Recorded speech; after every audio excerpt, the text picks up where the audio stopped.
Hello बच्चों, जैसा कि हम जानते हैं कि हमारा जो चैप्टर है जिसके अंतर्गत हम बेटा पढ़ रहे हैं ऑर्गेनिक कंपाउंड कंटेनिंग नाइट्रोजन, ठीक है। इस अध्याय का हम लोग बेटा अभी तक स्टडी कर रहे हैं, ठीक है। अभी तक हम लोगों ने इस अध्याय के अंतर्गत बहुत सी चीज़ों के बारे में स्टडी किया है कि हम जो है एमीन, जो कि इस चैप्टर का सबसे इम्पॉर्टेंट पार्ट है, कि इस एमीन को हम लोग किस प्रकार से बनाते हैं, एमीन का डिफिनेशन क्या है, ठीक है ना, एमीन का क्लासिफिकेशन कैसे किया जाता है, ठीक। फिर इसके बाद एमीन का जो है नॉमेनक्लेचर जो आईपीएससी के तहत किया गया था उसको कैसे करते हैं, आदि चीज़ों के बारे में हम लोगों ने बेटा स्टडी कर लिया है, ठीक है। आज के वीडियो में हम लोग जो पढ़ने वाले हैं इस चैप्टर के अंतर्गत बेटा, जो हमारा एमीन जो इस चैप्टर का सबसे मेन पार्ट है वो हमारा क्या है, फिजिकल प्रॉपर्टीज ऑफ एमीन्स, ठीक है। कि एमीन का जो हमारा क्या है भौतिक गुण क्या होता है, इसके बारे में हम लोग बेटा जो है स्टडी करेंगे, ठीक है। तो आइए हम लोग जो है एमीन की जो भौतिक गुण है वो होता क्या है इसके बारे में स्टडी करते हैं। तो पहली बात, इसकी जो फिजिकल स्टेट की अगर हम बात करें, किसकी बात करें बेटा, फिजिकल स्टेट। फिजिकल स्टेट का मतलब बेटा क्या होता है, भौतिक अवस्था होती है कि जो हमारे एमीन्स होते हैं वो देखने में कैसे होते हैं, गैस स्टेट में है, लिक्विड स्टेट में है, या बेटा हमारे क्या है सॉलिड स्टेट में है, ठीक है ना।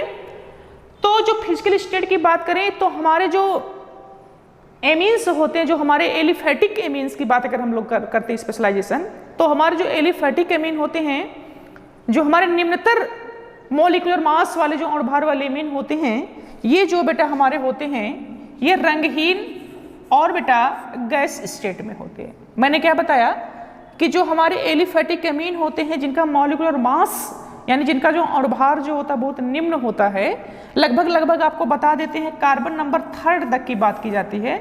ये जो हमारे एमीन्स होते हैं वो कलरलेस मतलब रंगहीन, और उनकी जो अवस्था होती कैसी होती है बेटा, गैस होती है। लेकिन अगर हम कार्बन 4 से आगे की बात करें तो हमारे जो एमीन्स होते हैं बेटा ये क्या होते हैं, लिक्विड स्टेट में होते हैं। कैसे होते हैं, लिक्विड स्टेट में होते हैं। लेकिन लिक्विड स्टेट में तो होते हैं, लेकिन खास तौर पर याद रखना बेटा, इनकी जो स्टेट होती है लिक्विड स्टेट तो होती है कार्बन 4 से आगे के जो एमीन्स होते हैं, लेकिन ये वाष्पशील होते हैं। कैसे होते हैं, वाष्पशील। कहने का मतलब इनको अगर खुला छोड़ दिया जाए तो ये क्या होते रहते हैं बेटा, है वाष्पित होते रहते हैं, यानी वाहक बनकर क्या होते हैं बेटा, ये उड़ जाते हैं, ठीक। और अगर हम कार्बन 4 से लगभग 4-5 कार्बन की बात करें, लगभग 7 उत्कार्बन तक बात करें, तो ये लगभग वाष्पशील होते हैं। लेकिन जैसे जैसे इनका अणुभार बढ़ता जाता है तो ये क्या होते हैं बेटा, सॉलिड स्टेट में चले जाते हैं। किस स्टेट में चले जाते हैं, सॉलिड स्टेट में चले जाते हैं, ठीक। तो यहाँ पर आपने क्या सीखा, एमीन की जो फिजिकल प्रॉपर्टी में जो पहली हेडिंग हमारी थी फिजिकल स्टेट की बात थी, मैंने आपको बताया कि जो हमारे एलिफेटिक एमीन होते हैं मोस्टली कार्बन नंबर 3 तक की मैं बात कर रहा हूँ बेटा, तो ये क्या होते हैं, कलरलेस होते हैं और क्या होते हैं बेटा, हमारे गैस स्टेट में पाए जाते हैं। लेकिन कार्बन नंबर 4 की बात अगर करें, थोड़ा सा अणुभार अगर बढ़ रहा है तो क्या होते हैं बेटा, हमारे लिक्विड स्टेट में होते हैं, लेकिन उनका जो नेचर होता है वो कैसा होता है, वाष्पशील होता है। जैसे जैसे इनका अणुभार बढ़ता चला जाता है जैसे जैसे, तो क्या होती है, जो इनकी जो स्टेट होती है एमीन की होती है बेटा, वो कैसी हो जाती है, सॉलिड स्टेट में हो जाती है बेटा, ठीक। तो पहली हेडिंग हम लोगों ने कवर किया एमीन का, वो क्या था बेटा, हमारा फिजिकल स्टेट, ठीक है, ओके। अब आइए हम लोग जो है सेकंड स्टेप के बारे में जानकारी प्राप्त करते हैं। वो क्या होता है, सेकंड स्टेप बेटा हमारा होता है स्मेल की बात करेंगे हम। किसकी बात करेंगे हम, गंध की बात करेंगे कि एमीन की गंध कैसी आती है जो हमारी होती है। तो ख्याल करना बेटा, जो हमारे निम्नतर आपके जो एमीन होते हैं जो निम्न मॉलिक्यूलर मास के होते हैं, जैसे हमारा मेथिल एमीन की बात अगर हमने कर लिया, किसकी बात कर लिया, मेथिल एमीन की बात कर लिया, तो इसमें जो गंध आती है बेटा, जैसे हमारा अमोनिया की तरह गंध आती है, सेम टू सेम जो होता है उसी की तरह इसमें गंध आती है। तो जहां तक मेथिल एमीन की बात कर रहे हैं हम, जो कि निम्नतर, ये हमारा निम्न मॉलिक्यूलर मास का जो हमारा एमीन होता है, तो इसमें जो गंध आती है वो कैसी आती है बेटा, हमारी अमोनिया की तरह गंध आती है, ठीक है। लेकिन जो हमारे एथिल एमीन की बात करेंगे, बड़ा ही इंपॉर्टेंट है, आप ये जानते हैं, ये एथिल एमीन है, इसमें जो गंध आती है जैसे बेटा हमारी मछली होती है, जो फिश है, क्या है, मछली है, जिस तरह से मछली में गंध आती है, ठीक उसी प्रकार से जो हमारा एथिल एमीन होता है उसमें भी बेटा हमारी मछली की तरह गंध आती है। तो ये बड़ा इंपॉर्टेंट है ख्याल करना कि जो हमारे एथिल एमीन होता है इसमें जो गंध आती है वो किसकी तरह आती है बेटा, है मछली की तरह गंध आती है। इसका मतलब ये हुआ कि जो इतने एमीन्स होते हैं उसमें कहीं ना कहीं जो स्मेल आती है वो किसकी तरह गंध आती है बेटा, हमारी मछली की तरह गंध आती है बेटा। बात समझ में आ रहा है ना? ठीक, तो ये रहा हमारा स्मेल की बात कर लें। थर्ड पॉइंट, इसके बेटा सॉल्युबिलिटी की बात हम करने जा रहे हैं, सॉल्युबिलिटी की बात करने जा रहे हैं, विलेयता कि यानी हमारे जो एमीन्स होते हैं वाटर में सॉल्युबल होते हैं कि नहीं होते हैं। तो चूंकि जाहिर सी बात है जो एमीन्स होता है बेटा, आप जानते हैं जो सूत्र होता है एमीन का बेटा वो क्या होता है, RnH2 होता है, जाहिर सी बात है बेटा। तो अगर आप ध्यान से देखें जो हमारा नाइट्रोजन और हाइड्रोजन जो आपका दिखाई दे रहा है अच्छी तरीके से, इस पर पार्सली बेटा नेगेटिव चार्ज और इस पर पार्सली बेटा कैसा आता है, पॉजिटिव चार्ज। ये तो खैर रहेगा ही रहेगा। लेकिन जब इस एमीन को बेटा हम वाटर में डिसॉल्व करते हैं तो पानी में आप जानते हैं अच्छी तरीके से, पानी में क्या होता है बेटा हमारा H2O यानी HO, आगे क्या होता है बेटा H। तो यहाँ का जो पानी का जो H+ वाला पार्ट होता है ये क्या करता है बेटा, एमीन का जो नाइट्रोजन का नेगेटिव पार्ट होता है बेटा, ये दोनों मिल करके बेटा क्या करते हैं, हाइड्रोजन बॉन्ड बनाते हैं। क्या बनाते हैं बेटा, हाइड्रोजन बॉन्ड बनाते हैं। यानी कहने का मतलब ये है कि जो एमीन्स होते हैं बेटा वो हमारे क्या होते हैं, वाटर में क्या होते हैं बेटा, डिसॉल्व होते हैं। लेकिन जब इनका मॉलिक्यूलर मास बढ़ने लगता है, यानी जब इनका अणुभार बढ़ने लगता है, तो जो हमारे एल्किल समूह की संख्या जब बढ़ेगी तो इनकी जो सॉल्युबिलिटी होती है बेटा वो क्या होती है, लेस होती है। क्यों लेस होती है, क्योंकि एल्किल समूह की संख्या बढ़ने के साथ साथ जो हाइड्रोजन बॉन्ड होता है इसका बनना भी बेटा क्या होता है, वीक हो जाता है, कमजोर हो जाता है, जिसकी वजह से हमारे जो एमीन्स होते हैं ये वाटर में क्या होते हैं, इनसॉल्युबल होते हैं। तो आपको इतना ख्याल करना है जो हमारे निम्नतर आपके एलिफेटिक एमीन्स होते हैं वो पानी में क्या होते हैं बेटा, सॉल्युबल होते हैं। क्यों होते हैं, क्योंकि मैंने बताया कि एमीन में जो हमारा नाइट्रोजन होता है बेटा और पानी में जो H+ होता है, दोनों के मध्य बेटा क्या बनता है, हाइड्रोजन बॉन्ड बनता है। हाइड्रोजन बॉन्ड बनने के कारण जो होता है लोअर जो हमारे एमीन्स होते हैं वो हमारे वाटर में क्या होते हैं, सॉल्युबल होते हैं। लेकिन जैसे जैसे एमीन में एल्किल समूह की संख्या बढ़ती जाती है तो वाटर में इनकी जो सॉल्युबिलिटी होती है बेटा वो धीरे धीरे क्या होती है बेटा, कम हो जाती है। ऐसा क्यों हो रहा है, क्योंकि एल्किल समूह जो होता है वो हाइड्रोजन बॉन्ड पानी के साथ नहीं बना पाता है। जब पानी के साथ हाइड्रोजन बॉन्ड नहीं बना पाएगा इसका मतलब उसकी सॉल्युबिलिटी बेटा क्या हो जाएगी, कम हो जाएगी। तो अगर आप सीरीज की बात करें तो पानी में जो सॉल्युबिलिटी की बात करें तो फर्स्ट एमीन जो होता है यानी प्राइमरी जो एमीन होता है ये ज्यादा सॉल्युबल होगा वाटर में, इसके बाद सेकेंडरी होगा, इसके बाद बेटा हमारा क्या होगा, टर्सरी एमीन होगा बेटा। क्योंकि प्राइमरी एमीन में एक एल्किल समूह होगा, सेकेंडरी में 2 एल्किल समूह होगा और टर्सरी में कितना होगा बेटा, 3R होगा बेटा। तो जिसमें एल्किल समूह की संख्या ज्यादा होगी वो पानी में बेटा क्या होगा, कम सॉल्युबल होगा, क्योंकि एल्किल समूह जो होता है वाटर के साथ हाइड्रोजन बॉन्ड बनाने में क्या करता है, प्रॉब्लम क्रिएट करता है। और जबकि प्राइमरी एमीन में बेटा एक एल्किल समूह होता है जिसमें हाइड्रोजन बॉन्ड जो वाटर के साथ बड़े आराम से क्या होता है बेटा, बन जाता है। ठीक है, लेकिन जो हमारे एरोमेटिक एमीन होते हैं, ख्याल करना, ये हमारे जो ऑर्गेनिक सॉल्वेंट होते हैं, जो कार्बनिक विलायक होते हैं, इसमें पूर्णतः क्या होते हैं, सॉल्युबल होते हैं। ठीक, तो ये रही हमारी थर्ड हेडिंग थी बेटा, क्या थी हमारी, सॉल्युबिलिटी की बात कर ली। ठीक है,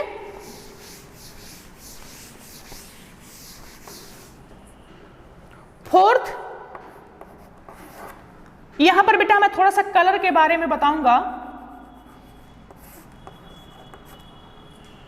ठीक है, जैसा कि मैंने बताया कि जो हमारे एलिफेटिक एमीन होते हैं वो क्या होते हैं बेटा, कलरलेस होते हैं। क्या होते हैं, कलरलेस, मतलब क्या होते हैं, रंगहीन होते हैं।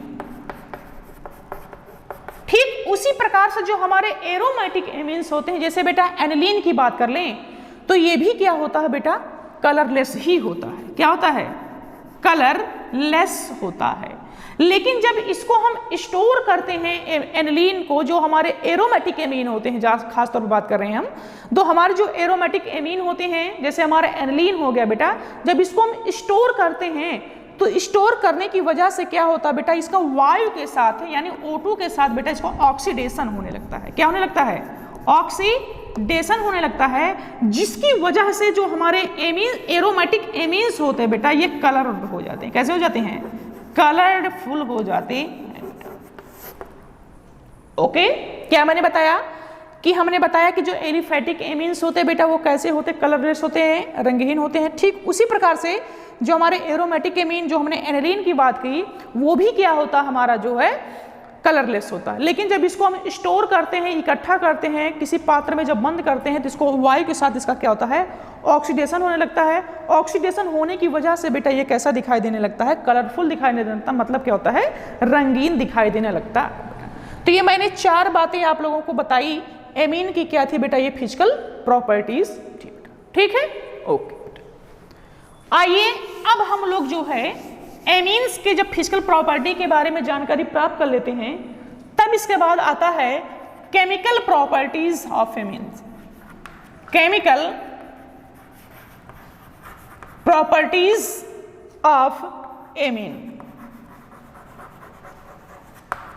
ठीक, यानी एमीन का रासायनिक गुणधर्म क्या है, इसके बारे में हम लोग बेटा जो है स्टडी करेंगे। ठीक है, जैसा कि हमारा जो एमीन होता आप जानते हैं अच्छी तरीके से, इसका जो नेचर होता मैंने पहले से बताया था बेटा कैसा होता है? बेसिक नेचर होता है। क्या होता है बेटा?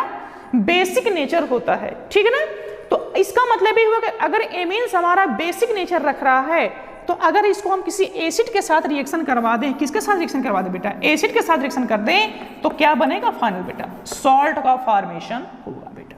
ठीक है ना, क्योंकि आप जानते हैं कि अगर अम्ल और क्षार आपस में मिलते हैं तो किसका फॉर्मेशन होता है बेटा? सॉल्ट का फॉर्मेशन होता है। यानी एमीन का जो नेचर मैंने पहले बताया था, आपने पढ़ा भी है कि कैसा नेचर होता है बेटा? बेसिक नेचर होता है, क्षारीय नेचर होता है। यानी जब इसको किसी एसिड के साथ बेटा रिएक्शन करवा दिया जाएगा तो बनने वाला प्रोडक्ट क्या कहलाएगा बेटा? सॉल्ट बनेगा बेटा। तो आइए हम लोग जो है एमीन की जो केमिकल प्रॉपर्टीज है इसको बेटा स्टेप बाय स्टेप जो है स्टडी करते हैं। ठीक, तो फिजिकल प्रॉपर्टीज ऑफ एमीन्स के अंतर्गत पहली जो हमारी हेडिंग थी वो पहली हेडिंग बेटा क्या है? Reaction with acid. एसिड यानी अम्लों के साथ रिएक्शन। किसकी रिएक्शन हम पढ़ रहे हैं बेटा? एमीन की रिएक्शन पढ़ रहे हैं बेटा। तब जब भी आप एमीन की रिएक्शन, ठीक है, जब भी एमीन की अभिक्रिया किसी एसिड के साथ की जाती है तो इससे बेटा क्या बनता? हमारा सॉल्ट का फॉर्मेशन होता है। सिंपल सी बात है कि एमीन का जो नेचर होता कैसा होता है? बेसिक नेचर होता है। और जब बेसिक नेचर है इसका एमीन का, तो जब इसको किसी एसिड के साथ रिएक्शन करवाया जाएगा तो इससे जो बनने वाला हमारा कंपाउंड होगा बेटा वो क्या कहलाएगा बेटा? सॉल्ट कहलाएगा। तो आइए हम इस हेडिंग के अंतर्गत बेटा जो है कुछ एग्जाम्पल को लेकर के इसके बारे में हम जानकारी प्राप्त करते हैं।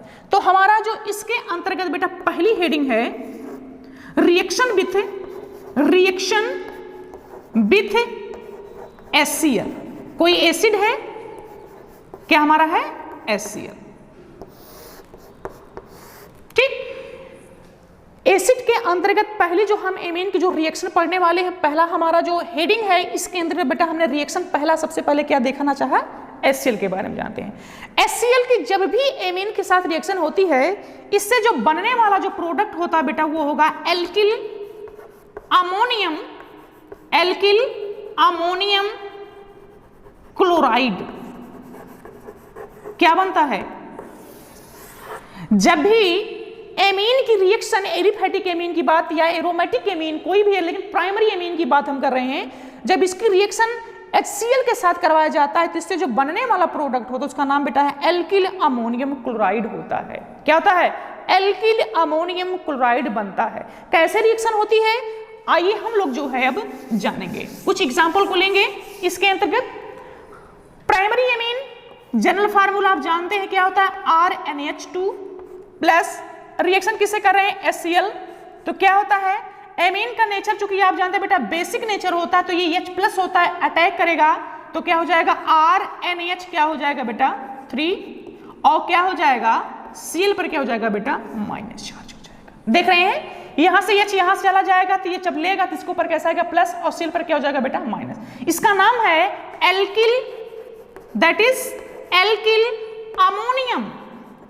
एल्किल अमोनियम आगे क्या हो जाएगा बोलिए, क्लोराइड। क्लोरीन पर जब माइनस चार्ज आता है तो उसको क्या कहते हैं बेटा, हम क्लोराइड आयन के नाम से जानते हैं। तो प्राइमरी एमीन को जब HCl के साथ, चूंकि बेसिक नेचर है और ये एसिडिक नेचर, जब इसकी रिएक्शन होती है तो एक सॉल्ट बनता है, इसका नाम है एल्किल अमोनियम क्लोराइड बनता है। आइए इस पर हम एग्जांपल देखते हैं। जैसे R बराबर मैंने CH3 को ले लिया और आगे क्या हमारा है NH2 और प्लस, चूंकि ये एसिड हम जानते हैं Cl है, तो क्या बनेगा, यहाँ का जो H प्लस है इसके साथ चला जाएगा तो ये हो जाएगा CH3, NH क्या हो जाएगा बेटा 3 प्लस चार्ज, इसके बाद Cl पर क्या हो जाएगा बेटा माइनस हो जाएगा।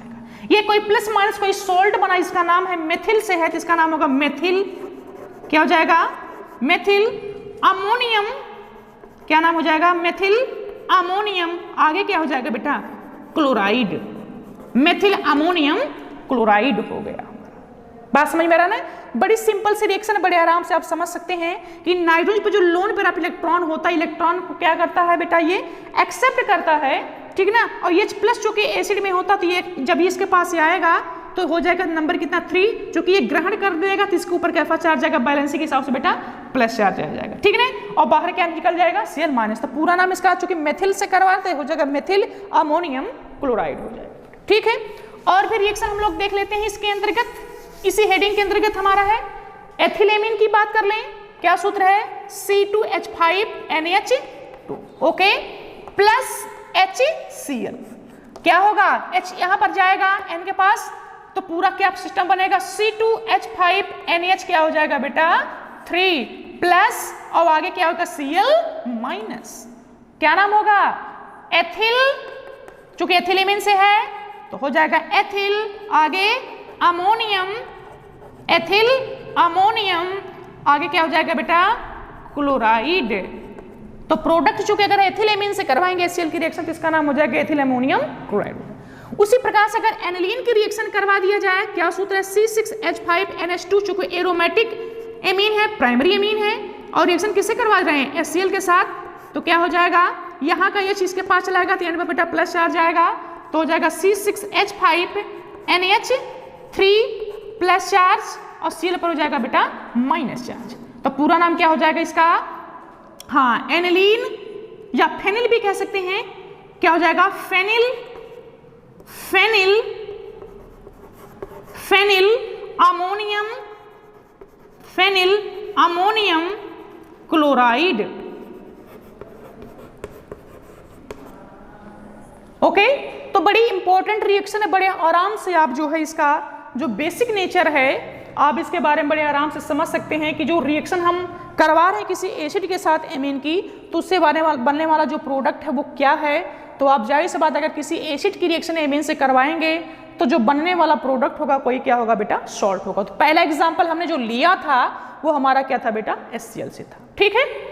तो पहली रिएक्शन हम लोगों ने कवर कर लिया है HCl के साथ, तो इससे बनने वाला जो प्रोडक्ट था आप लोगों ने देखा क्या क्या बन रहा था। दूसरी जो हमारी एसिड है इसी रिएक्शन के अंदर बेटा बी पॉइंट हमारा है रिएक्शन विथ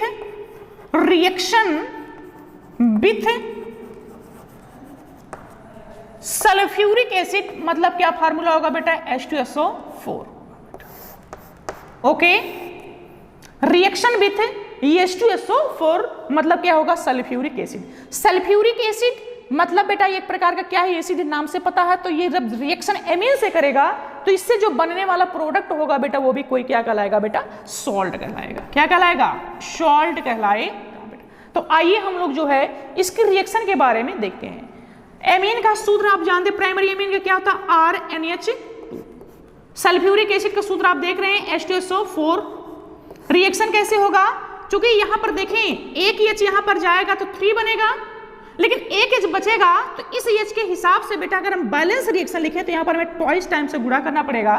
तो ये होगा RNH3 प्लस चार्ज और यहां पर ट्वाइस टाइम और सल्फेट पर कितना माइनस बेटा हो जाएगा डबल माइनस। मैं बैलेंस रिएक्शन करके बेटा लिख रहा हूं क्योंकि यहां पर जब H यहां पर जाएगा तो यहाँ पर 3 बनेगा, अमोनियम बनेगा।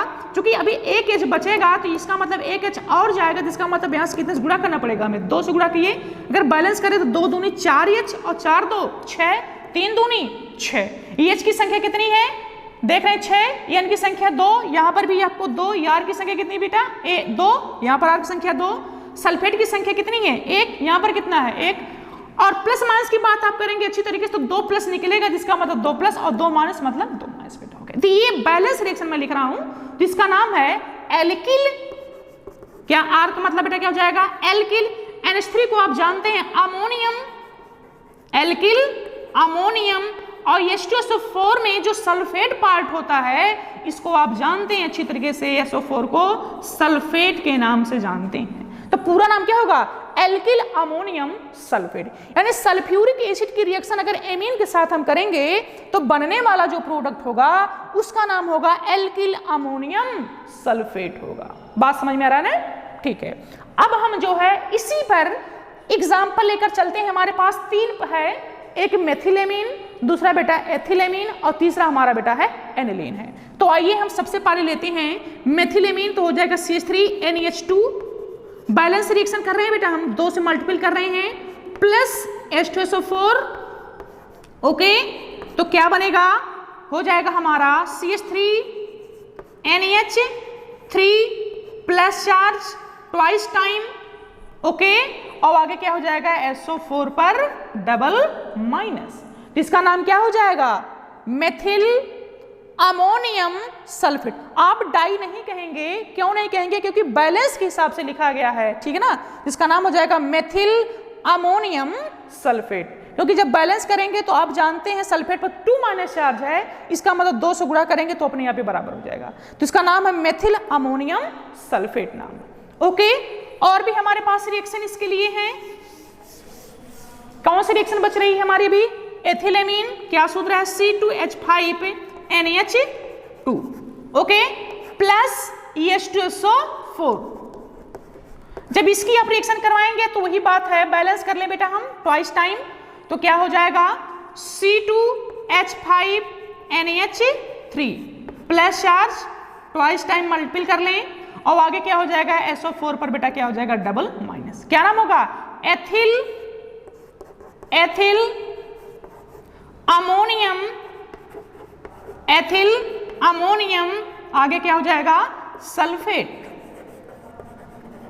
Ethyl ammonium sulphate, okay.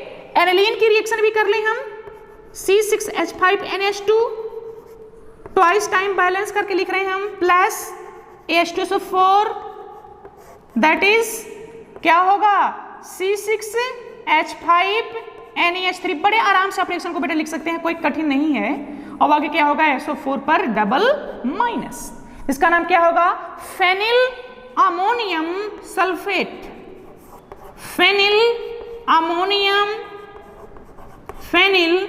Ammonium sulphate,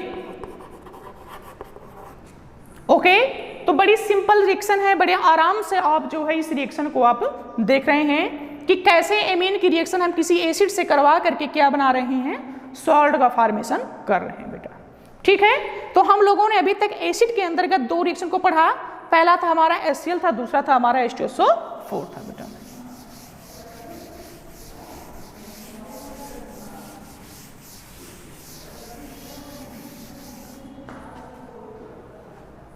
तीसरा जो रिएक्शन रहेगा, तीसरा जो एसिड है जो हमारे बुक सिलेबस में है, रिएक्शन विथ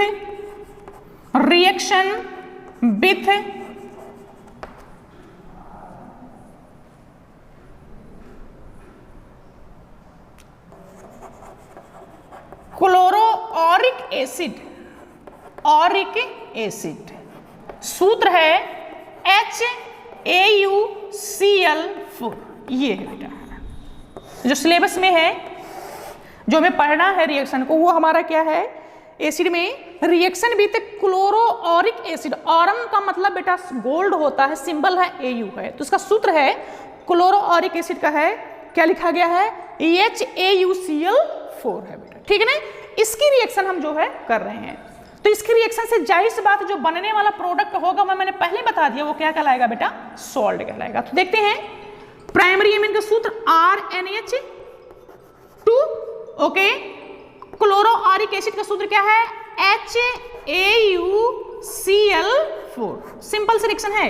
ये जो H प्लस है ये माइग्रेट करेगा नाइट्रोजन पर, लोन पर अप इलेक्ट्रॉन बेसिक नेचर है तो आएगा तो क्या बनेगा RNH3। यहां पर क्या हो जाएगा बेटा प्लस, आगे क्या होगा AuCl4 और आगे क्या हो जाएगा इस पर बेटा माइनस चार्ज हो जाएगा बेटा। तो इसका नाम क्या होगा एल्किल, क्या होगा alkyl ammonium, alkyl ammonium chloro ऑरेट कहते हैं इसको, है क्लोरो ऑरेट, क्लोरो ऑरेट। ध्यान से देखना बेटा, जब भी एमीन की रिएक्शन क्लोरो ऑरिक एसिड सूत्र है HAuCl4 के साथ करते हैं तो इससे जो बनने वाला प्रोडक्ट होता है उसका नाम होता है एल्किल अमोनियम क्लोरो ऑरेट। सूत्र है RNH3 पर प्लस चार्ज और आगे AuCl4 पर बेटा क्या है माइनस चार्ज है बेटा। बात समझ में आ रहा है ना? तो इसी तर्ज पर हम लोग जो बेटा एग्जाम्पल को देख लेते हैं। तो ठीक है, देखते हैं कैसे बनता है। हम एथिलेमीन को डायरेक्टली ले रहे हैं बेटा, बड़ा इंपॉर्टेंट, चूंकि इसी को मतलब हमसे ज्यादा है। NH2 और प्लस HAuCl बेटा हमारा क्या है 4। रिएक्शन आप कर ले जाएंगे, जाहिर सी बात है लोन पर इलेक्ट्रॉन है, H यहां पर जाएगा तो क्या हो जाएगा C2H5NH बेटा क्या होगा 3, यहां पर हो जाएगा प्लस और आगे होगा AuCl4, आगे क्या होगा बेटा माइनस चार्ज। तो एल्किल के स्थान पर क्या आपने ले लिया है एथिल ले लिया, तो इसका नाम हो जाएगा एथिल, शाबाश नाम बताइए एथिल, आगे अमोनियम, एथिल अमोनियम, फिर क्या होगा बेटा क्लोरो, क्लोरो और हो जाएगा ऑरेट, क्या हो जाएगा एथिल अमोनियम क्लोरो ऑरेट। इसी के अंतर्गत एक हम एरोमेटिक बेंजीन वाला लेते हैं, C6H5NH2 एनिलीन है, नेचर जानते हैं बेटा प्राइमरी एमीन है, बेसिक नेचर है। रिएक्शन कर रहे हैं HAuCl क्या है 4, बड़े आराम से उसी प्रकार से रिएक्शन होगी तो क्या बनेगा C6H5NH3 क्या प्लस चार्ज, फिर होगा AuCl बेटा 4 क्या होगा नेगेटिव चार्ज। पूरा नाम क्या हो जाएगा इसका phenyl, phenyl okay ammonium, phenyl ammonium, आगे क्या हो जाएगा बेटा क्लोरो, क्लोरो ठीक है ना, हो जाएगा फिर ऑरेट, बेटा ठीक है। तो बहुत अच्छी तरीके से आप अगर इस रिएक्शन को समझेंगे तो समझ ले जाएंगे, बड़ा आसान रिएक्शन है। आई होप जो है आपको जो मैंने रिएक्शन बताया है एसिड के अंतर्गत, मैंने जो 3 रिएक्शन पढ़ाए आपको, क्या क्या HCl था, सल्फ्यूरिक एसिड था और तीसरा था बेटा क्लोरो ऑरिक एसिड बेटा, ठीक है। आपको ये वीडियो आपको जाहिर सी बात पसंद आया होगा, ठीक है। बची हुई जो और भी रिएक्शन बेटा हमारी है इसके अंदर एसिड के अंतर्गत है, जब आपको हम नेक्स्ट वीडियो लेकर आएंगे तब आपको इसके बारे में बताएंगे। थैंक्स वीडियो देखने के लिए।